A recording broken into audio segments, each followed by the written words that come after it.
lihat pada diri kita sendiri atau pada pesakit sekiranya sudah atau mula diserang penyakit kencing manis. Umpamanya yang pertama sekali yang mudah kita lihat ialah beliau kerap kencing siang dan malam. Boleh jadi bangun malam 2-3 kali untuk ke tandas pergi kencing. Jadi kerosakan buah pinggang juga mempunyai tanda-tanda kencing kerap. Yang kedua, tuan-tuan mudah lapar dan haus. Yang ketiga, bila haus, ia menyebabkan bibir-bibir kita pecah dan kering, terasa tekak, terasa dahaga, dan kulit-kulit juga kering. Yang ketiga atau keempat lebih parah lagi, iaitu kita sudah ada kekeringan pada badan kita, kulit kering pada badan kita, terutamanya di bahagian kaki, hujung-hujung jari-jari kaki, sehingga darah tidak dapat pergi ke jari-jari kaki disebabkan darah kita pekat.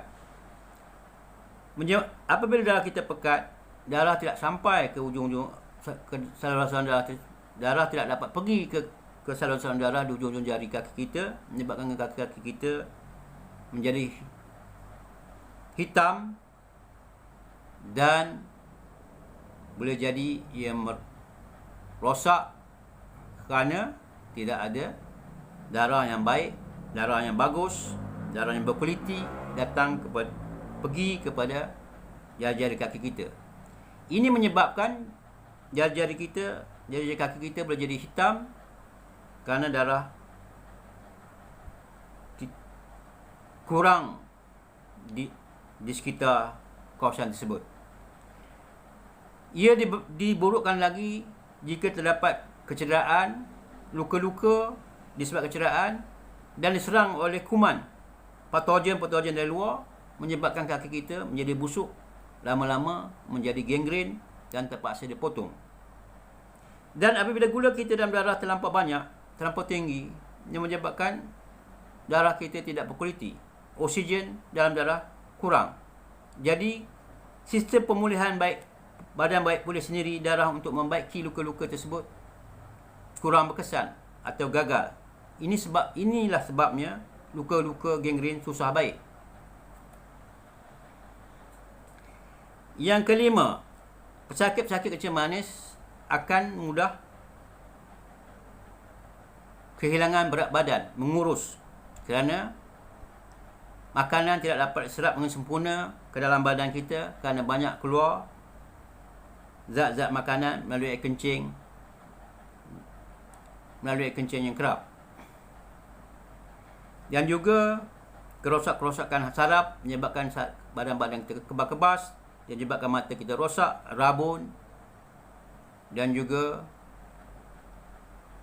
yang lebih lagi apabila rosak saraf kita melibatkan pergerakan badan kita pun jadi stroke, lumpuh sebelah badan atau separuh badan. Perubatan homeopati ada ubatnya. Tuan-tuan boleh berubat dengan kaedah perubatan homeopati. Homeopati adalah sistem perubatan yang selamat. Ia sistem perubatan berasal dari Jerman yang telah diasas oleh Dr. Friedrich Hahnemann pada tahun 1795. Banyak ubat-ubat homeopati yang digunakan boleh menurunkan kandungan gula dalam darah sekitar 2 hingga 3 minggu. Bacaan darah kita boleh turun. Tuan-tuan yang silakan pergilah ke klinik-klinik untuk mendapatkan klinik homeopati untuk dapatkan ubat-ubat homeopati. Di antara ubat-ubat homeopati yang biasa digunakan untuk diberikan untuk tuan-tuan dan puan yang mengidap penyakit ini ialah Cesium, iaitu ubat ini boleh digunakan dalam bentuk cecair mada tinca 2-3 kali sehari. Dalam masa 2-3 minggu, kandungan gula tuan-tuan dan puan akan turun.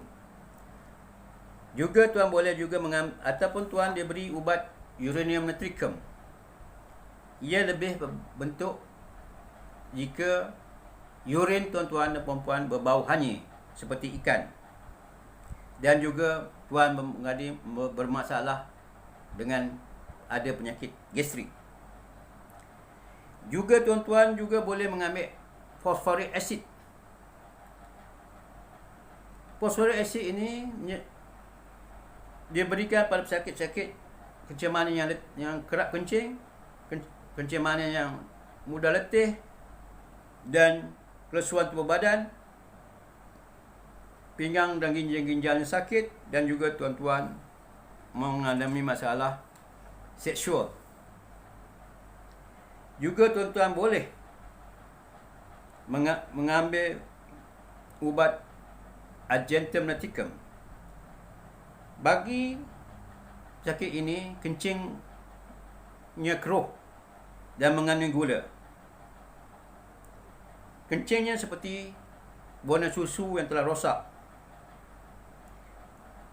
Ia banyak makan makanan yang manis-manis. Dan dia juga ada masalah gastrik. Dia mengalami masalah mual-mual, rasa mual-mual, rasa nak muntah-muntah dan kembung perut.